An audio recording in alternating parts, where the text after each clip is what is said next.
Welcome back to Pulky Podcast. In this week's episode, Kristen will be joined by some special guests as they discuss ethical concerns regarding space colonization. Good evening, ladies and gentlemen, and welcome to this week's podcast. This is your host here, Kristen Pulky, and tonight I have a special treat. Joining me are some amazing guests, and we're going to talk about living in space. That's right, we're going to talk about space colonization. We're living in a time where space colonization is more than just a dream. In fact, it could become a reality sometime in the near future. I have some awesome questions sent in by you, the listeners, that we'll be discussing today. And remember, if you have any other questions you'd like to ask for future shows, feel free to tweet us at Pulky Podcast. Now let's get started. Alright, now I will introduce our mystery guests. So we have three really important people here tonight. First we have Dr. Mallory Martin, the author of 5 critically acclaimed novels, PhD from Oxford University in London. Next we have Dr. Rachel Totowski, space theorist, Earth blogger of Is E.T. Phoning Home, as seen in National Geographic, with a PhD in Technical Communications.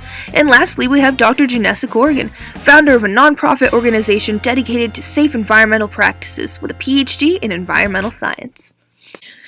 Alright everyone, now there is a particular reason that I have these 3 special guests with me here tonight.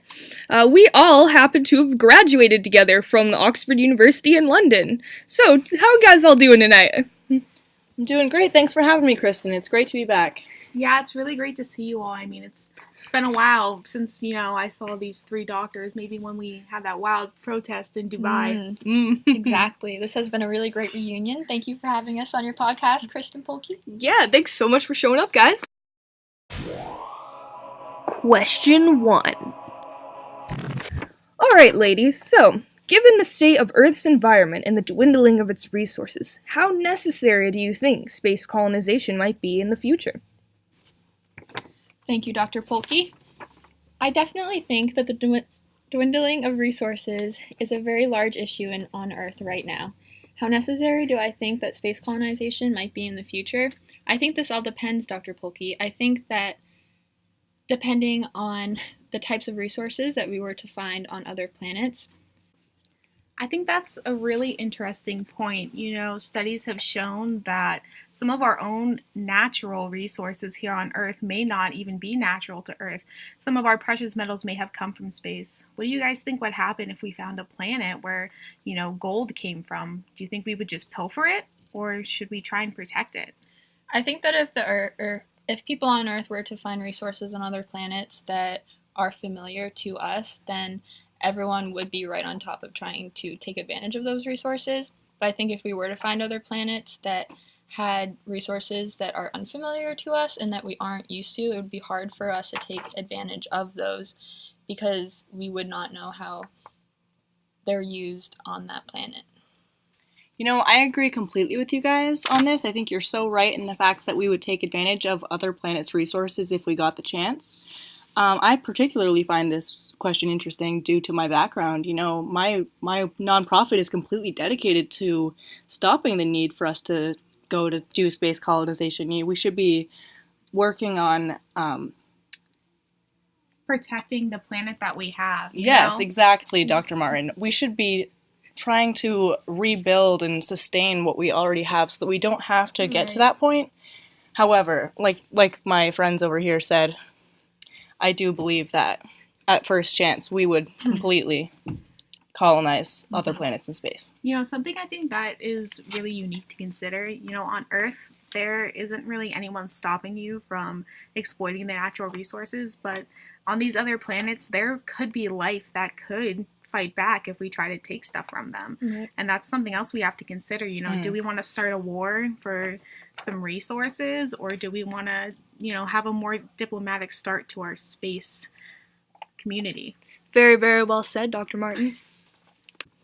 And I think that is an excellent point that leads us to our next question. Let's say that we do end up colonizing space sometime in the near future. Imagine that we found the perfect new planet to replace Earth, full of rich resources and lots of land. How would it be distributed amongst us humans? Earth is divided enough as it is. Countries still fight over territory and resources to this very day. Do you think we'd have space wars over new planets and their resources? I think that calling it space colonization is hitting the mark exactly. The wealthier countries, like the US, Russia, the UK, they would have the money and resources to really go to those new lands, these new planets, and claim them. And you look at how America was claimed, and it was messy, and no one really knew where the boundaries were, and it led to a lot of fighting. Not to mention, we completely destroyed the native population. Right. I think this question is very important because we're talking about the dwindling of resources on Earth, but you have to think about the fact that would we have the resources to even fight back if a space war were to take place? Very true. Very true. As of this moment, we don't really have any type of weapon that can be used through space. We don't have any large-scale battleships or anything science fiction-y like that, and there could be galaxies out there who already have a full militia ready to go if someone's fighting them. Yes, absolutely true. See, I agree too that there would quite certainly be space wars amongst just us people on Earth. I mean, we're already divided as is, so very divided just across our own planet. Imagine, like Dr. Martin said, for those countries who don't have the money to go and explore these other planets, I mean, that would just create such a larger divide than we already have. Excellent, excellent. I couldn't agree more with you, Dr. Corrigan. Question 3. Alright, so on to the next question. It's humans who have polluted and caused devastation to Earth's environment. Imagine having to leave Earth due to this problem, and then finding another planet to inhabit. How immoral would it be to inhabit another planet, knowing very well that humans will inevitably bring destruction to it, just as they have done so with Earth? I find that this question really hits home with me since I am the author of a critically acclaimed trilogy called Planet B, where, the Earth is destroyed and colonists go in search of a new planet. And yeah, so you guys know that my books are about just this question, about humans going from one planet they destroyed to another one that, they can very well destroy in a few easy swipes. And I think that we really need to think about that before we even leave this Earth. I agree so much with you, Dr. Martin, and actually I want to thank all of you guys, especially you, Dr. Polke, for even raising these questions, because I think it is so important for the community to start talking about these sorts of issues. I mean, seriously, it really is so immoral what we've done to our own planet that I personally feel we have no right at all to the other resources on other planets, because as you said, we would inevitably just destroy those as well. So in my professional opinion, I feel as though we should not continue to explore these other options until we have refined our treatment of resources on our own planet, so that one day, hopefully, if we are able to treat resources on other planets with respect, then maybe that's an option, but until then, I don't think that we've earned it. The one question that I do have with this topic is who would be making the decision to go to these other planets and inhabit them? The only thing I can think about is our current president in the US. There's a lot of controversy that goes around with a lot of the decisions he makes, as well as other superiors in the world.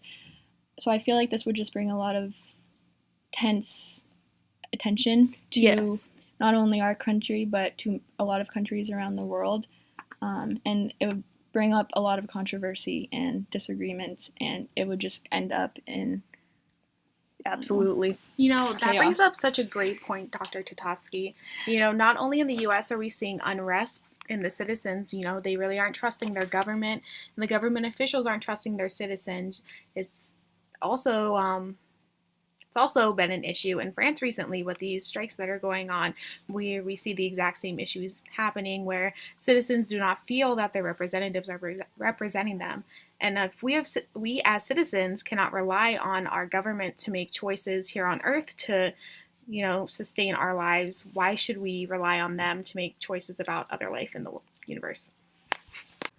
Question 4. Alright, now down to our last question of the night.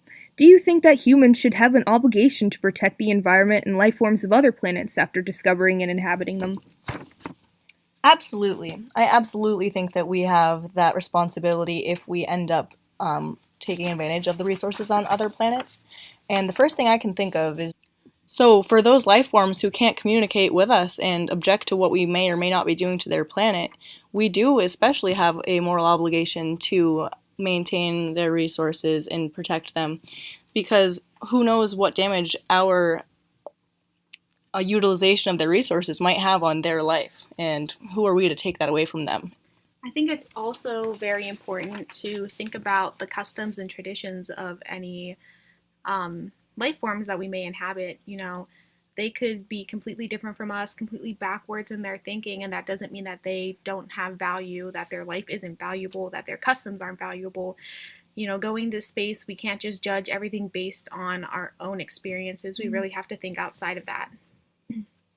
I definitely agree, Dr. Martin. When it comes to the Earth having an obligation to protect the environment, the first thing I think about is that we are struggling maintaining our own environment and resources as is. So for us to have that responsibility to go to another planet and have the responsibility to not only maintain Earth but also their resources, I don't know if that's something that we could actually end up doing. Thank you so much for coming on the podcast tonight, guys, and answering all these really thought-provoking questions about, space colonization and the future of it.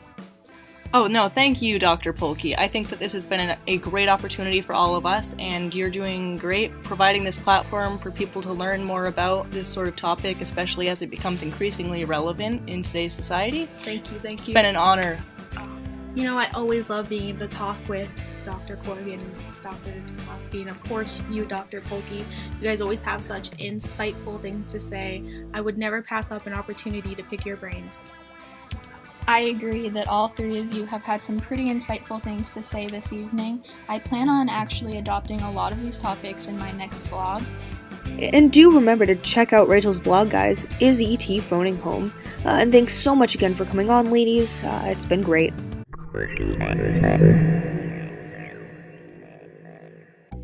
I think what we've learned from all three doctors is that there are a lot of ethical concerns to consider before we even think about starting to colonize space. We can't just jump right into space colonization and expect things to go smoothly. Without some careful, intricate planning, there's the possibility of war and major damage to both our own environment and potentially others as well. Not to mention, as of right now, we still have an Earth, and so we need to put as much effort as possible into maintaining it. I think that yes, colonizing space is definitely going to become a reality sometime soon. If not in our own lifetime, then surely not long afterwards. But these questions are all so important to think about. Thank you so much to all those who have listened to this podcast, and once again, remember to tweet us at Polke Podcast if you have any other questions you'd like me to discuss. It's always a pleasure delving into fascinating topics such as this one was.